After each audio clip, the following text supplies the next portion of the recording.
On Calvary, we find a beautiful, very striking and popular image depicting the grieving woman. Our Lady has her heart pierced by a sword, and it is here that Simeon's words were fulfilled when, moved by the Holy Spirit, he had said to Mary, "To you too a sword will pierce your soul."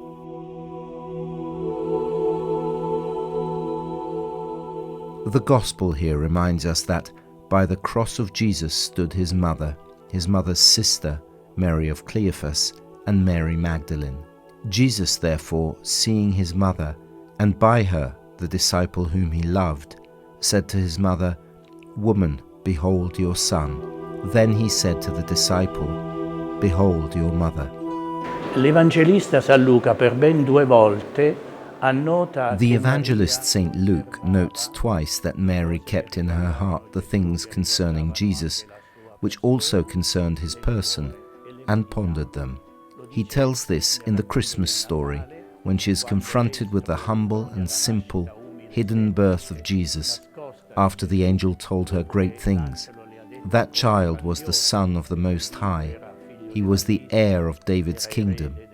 He was begotten in her by the Holy Spirit, and all this in the simplicity of the crib.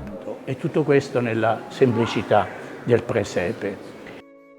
A second event we recall here happened during the feast of Passover, when, as they resumed their way back, the infant Jesus remained in Jerusalem without his parents noticing.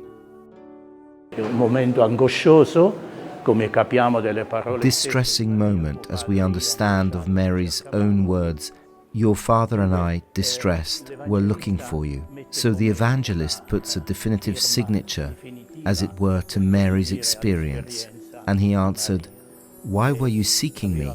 Did you not know that I must attend to the things of my Father?" But they did not understand his words. Non sapevate che io devo occuparmi del Padre mio. Through these words of the Gospel, Mary is called the memory of the heart woman, the one who keeps everything in her heart, from Jesus' life, his fate and mission. Forse non ci pensiamo abbastanza, ma per 9 mesi il cuore. Maybe we don't think about it enough, but for 9 months the heart of the Son of God made man beat in unison to the same rhythm as Mary's heart. That's why we talk about the virginal heart, the Immaculate Heart of Our Lady. Jesus and Mary had a heart that beat in unison, which is why the Church calls her not only the mother, but also the disciple of Jesus. Luke himself calls her memory of the heart, a woman who remembers and meditates. Donna che ricorda e medita. 2 heart-centered feasts that lead to the question, with what heart do we think and love God? With what heart do we also love our brothers and sisters?